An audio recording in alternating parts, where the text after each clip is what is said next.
And if you wondered if I hate you, I do.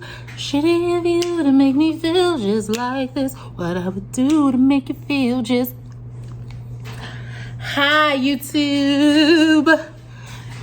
It's your girl Jasmine on the ones and twos. All right, y'all. So let's go ahead and get into this second episode of Kandi and the Gang. Once again, it's Friday and I am doing the video. The show aired on Sunday and I said last week that I was going to do it on Monday.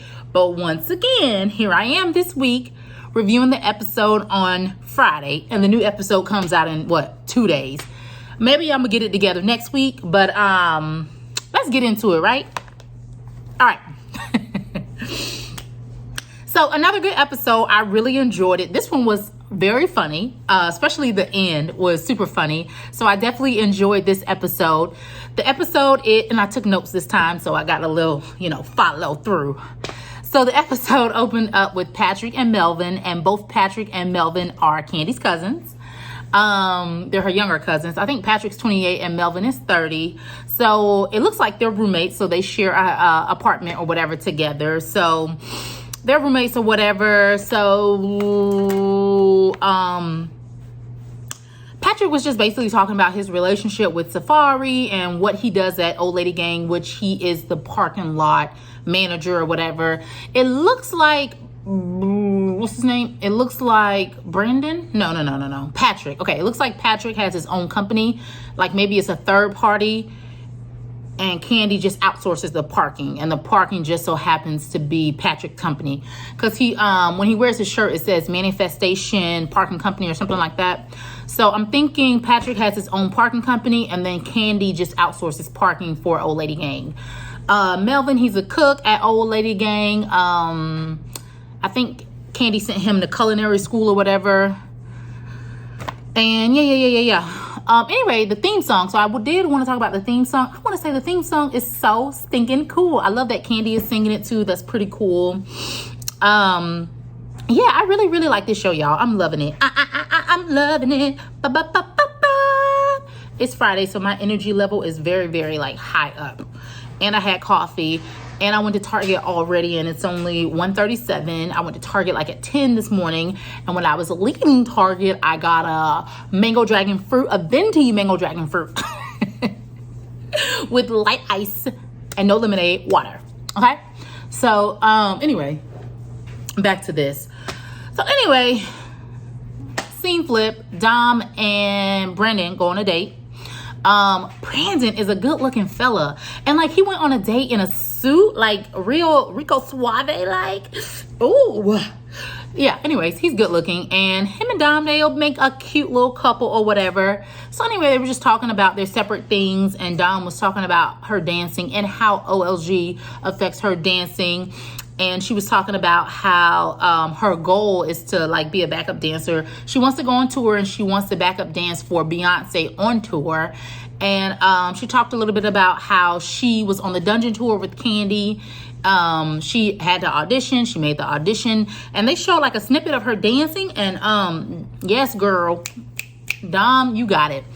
Because Brendan asked her if she wanted to be a choreographer. And she was like, no, my goal is to go on tour. I want to go on tour with Beyonce. So I think that's a very up there goal. That's a really good goal. And you just work hard enough and she'll reach that goal based on what I saw. She looks great. So, and that being on the show is good exposure, for her. So, yeah, so they were just talking again on their date. He picked a real cool spot for the date. It seemed like a speakeasy type of place. Very, very unique. So basically, I think Dom asked him, like, what do you want from me? And he said, I want to date you. And I thought that was a cute little moment because I, who have not been on the dating scene, first of all, I've been in a relationship for almost 6 years. And prior to being in a relationship, I was single, did not date or anything because I was really like career focused. I was focused on my career, so I wasn't thinking about dating. So I just can't even remember what guys used to do. Now, before I was strictly career driven, I did date. Not what I would consider date because it was just a bunch of situationships. But We're not getting into that. Let's focus on Dom and Brandon, okay? So yeah, anyway, so yeah, that date was cute or whatever. And then when Brandon said, I wanted to date you, Dom was like, well, it's complicated because we work together. I too have worked with somebody who I've dated in the past. I was in high school though. So now as an adult, there's probably a whole big old difference. Anyway, I do think that I do think that can make things complicated when you work with someone you date, because just a lot of different reasons, but it can also be really fun. Would I work with my current boyfriend? No. Why?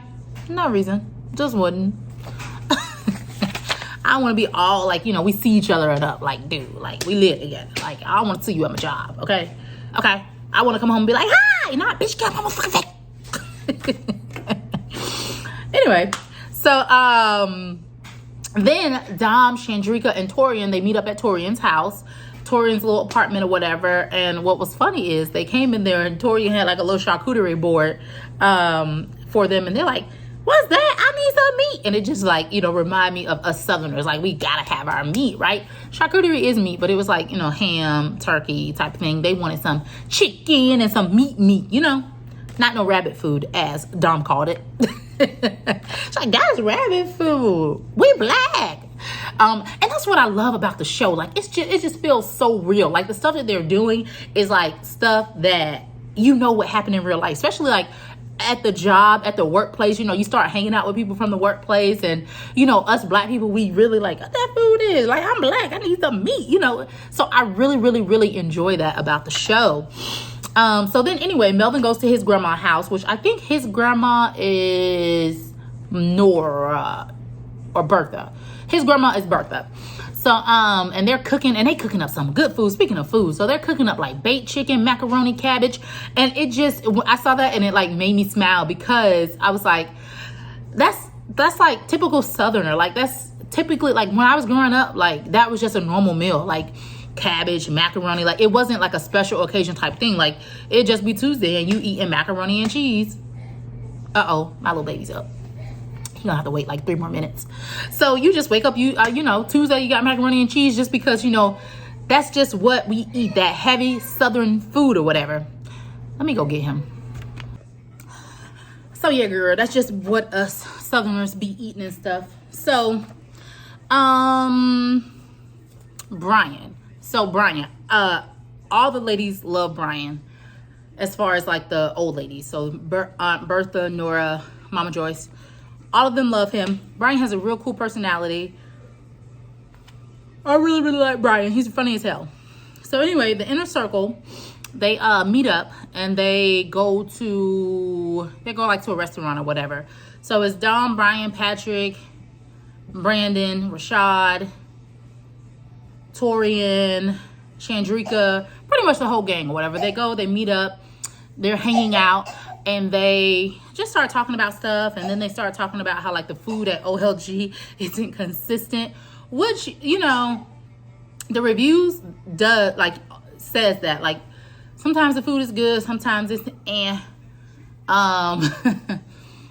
when the first time I went, it was so good. The second time I went, it was all right. Like, the second time I went, it was like, oh, well, I have to go back. I don't have to go back. The first time I went, it was like, I gotta go back. Like, and I was like telling like all my family, like, oh, like every time they would tell me they're going to Atlanta, I would be like, go to OLG, go to OLG. And then my sister went and was like, oh, it wasn't that good. And I'm like, what? When I went, it was so good. And I was like, damn, they got me looking bad or whatever, because I'm ranting and raving about the food and yada. And then I took my boyfriend. What were we doing that we were in Atlanta? I think I was living in Birmingham at the time, but I used to always go to Atlanta. So he came to visit me in Birmingham. And then when he was going to fly back home, because we were long distance for like, 4 years, when he was going to fly back home, he was flying back home from Atlanta. So we just went and spent the day in Atlanta, because all I need is one reason to go to Atlanta, and I'm gone. And I'm so happy that my sister moved there, so I can be gone all the time. Atlanta. True story, I want to move to Atlanta. Well, I personally want to move to Charlotte or Atlanta. But yeah. Anyway, so they're sitting at the table and they're just talking about all types of stuff. So Brian starts telling them about his egg roll business, food truck business that he's starting. And I think somebody asked, I think it was Torian, was like, how big are they? And he was like, not big as yo. So apparently Torian has big penis. So that shit was so funny as hell, though. That was real funny when he said that. Not big as your hoo-ha. I was dying laughing. I was like, that damn Brian. So they just talking, and Brian's talking about how he used to go out like 20 times a week, and he realized that there had to be more to life. And when he said that again, it just reminded me of like the life of Atlanta, like single gay people, or just people in general, like straight people too in Atlanta. Like that's just the Atlanta lifestyle. It's like Atlanta is like a mini New York, they say, or whatever. I don't know, but I don't feel like Atlanta is a mini New York. I feel like Atlanta is just its own wonderful place, you know.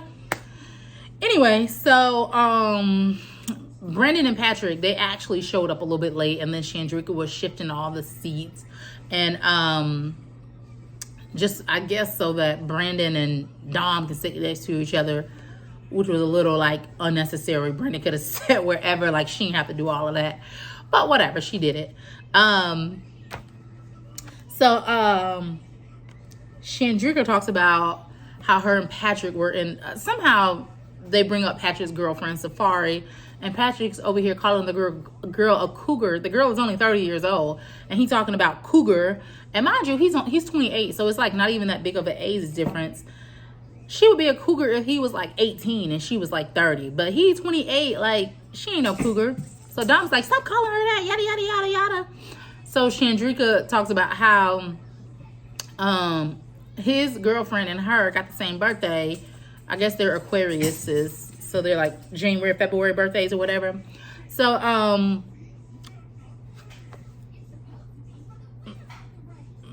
my friend finished the workout. I'm going on a bike ride, and like as soon as I'm done with this video. So anyway, Shandrika talks about how her and Patrick was in a situationship for like 3 months and yada yada yada. And then they start talking about, oh yeah, the food and the stuff at Old Lady Gang and the pay. And Shandrika's like, minimum wage is $15.50 and Family Dollar pays $17.50 and I'm only getting paid $12. I guess I just kind of think like, I hear the name Kandi and I assume, and this is a good point, I assume that they just make good money, but they just regular people. Like they make the regular amounts of minimum wage. But I always am curious about this. If minimum wage is $15.50, how can a business pay you less than what minimum wage is? I don't understand that. I wonder like if there are certain, because if minimum wage is $15.50, that means that you have to pay your employees $15.50 is what I thought. But she said she only gets $12. I also didn't know that in Atlanta minimum wage is $15.50. So that's something to look up. Anyways, so Patrick, as Kandi's godson, cousin, big cousin, whatever, he's like, my loyalty is with Kandi, and if they say anything out of line, I'm gonna check him. I like that mentality, but I would not hang out. If I wanted to talk about the business or whatever, I would not hang out with Patrick, because I want to be able to say whatever in the hell I want to say, and I don't want your motherfucking ass going back repeating what I said. But I'm also the type of person, I'm not gonna say nothing that I don't want repeated. So, but I also, although I wouldn't say anything I don't want repeated, I don't like tiptoeing around people, situations and stuff. I don't like feel like I'm walking on eggshells. I just want to say what I gotta say, and then that's, that. And I don't want to, here's the thing. I don't like when people go back and tell what is said, because here's the thing. You tell it wrong, which in his case, from what they show on the screen, he didn't tell it wrong, but it just looks bad. Because then when I'm confronted, first of all, I'm off guard and I'm like, wait, what? Okay, he told you that. Okay, yeah, I said that. I'm grown, so I haven't had this issue in forever. But as a grown adult, if it were to happen to me, this is just how I feel about it. That's why I wouldn't hang out with Patrick, because again, if I don't want to go tell my boss that I'm mad about my pay or I don't like my pay, I don't need you going to repeat it. Like, this is just gossip between the workplace. This ain't for you to go tell my boss. You telling my boss on me? And you didn't even tell me you telling my boss on me. Like, what the fuck? Because then he does sit down and tell Kandi what they said. And she's like, what? And now she's like, well, if she shows up to work, what me showing up to work has to do with my pay? Minimum wage is $15.50, that girl said. So no matter if I show up or not, you need to be making, when I'm here, you need to pay me $15.50, not $12.50. So whether I show up or not, that doesn't change what the state said the minimum wage is. So I don't know what that has to do with anything. Like, well, if she shows up to work, but in the same token, all in all, Patrick don't need to be hanging out with them and then running back telling their boss what they say. It just looks bad. It just looks bad. It looks bad on the people who are talking about them part. And then it looks bad on Patrick's part because, like I said, then I wouldn't want to hang out with Patrick. Or if we're hanging out with Patrick, I would be very cautious and careful of what I say about the business because your ass is going to go back and tell what I said, okay? Even though whatever I say, I will repeat to whoever, whenever, because that's just how I am, okay? Yeah. So anyways, the funniest part is they have this family intervention pretty much at the end of the episode or whatever. They have a family intervention because something went down with Kim and Mama Joyce. So apparently Kim's version is Mama Joyce was like, y'all better get in there and clean that motherfucking kitchen. This is my motherfucking restaurant. I believe Mama Joyce did say that. I really do believe she said that. I think she said it, and I think that she doesn't remember that she said it. Or you know how sometimes you're just so mad that like you just be saying stuff and you really do forget what you say because you were mad, but now you ain't mad no more. So you're like, I didn't say that, did I? So I believe Mama Joyce said it. Mama Joyce's version is she's upset because Kim decided that she was going to leave the restaurant. And in her trying to leave the restaurant, like go work somewhere else, she was trying to recruit the other people to go with her to work at the restaurant. So in my mind, there's two different things. I guess Kim left because of the way Mama Joyce was talking to her. And then Kim was trying to recruit the other workers. And Kim says, no, I didn't. I didn't try to take nobody with me. And they're saying that the workers said that you did. So I personally feel like if the workers said that you tried to get them to come work with them at the restaurant, I personally feel like, yeah, you did. Or, you know, even if you didn't mean it in a harmful way, you probably did go tell the workers like, oh, you want to come too? They paying this, they doing this, whatever, because I could definitely see that. But what was funny is once Mama Joyce started yelling and stuff, Kenny's like, all right, you sit over here, you sit over here. She's trying to, you know, like switch the seats so it don't get heated. So what was real funny to me is when Aunt Bertha was like, do you gotta be cussing like so? Like cussing? Because it did seem like a lot of cursing. Because she's like, Kim was like effing and Mama Joyce was saying the words, I ain't say that motherfucking. So it was real funny. And then the funniest part was like, Kim said to Aunt Nora, and Aunt Nora, you sitting over there, you wasn't even there. You don't know what happened. Bitch, when I tell you, I was like on the floor laughing. Like it was so funny because it was so funny again because it was just the authenticity and the genuine like of how in families like that shit really do be happening. Like and you know your auntie or your whoever over here like and it's like why you and doing all that? You don't even know what happened. Like you know you don't need to be doing that. And how the person over here who's doing the how it just triggers you, the other person, because you're like, hold up, why you doing all of that? Like you don't like you're not believing what I'm saying, but you believe in what she's saying, and you weren't even there. So it triggers person A, right? So they just go, hold up, why you over there going? Let me tell you one fucking thing, you know, type of thing.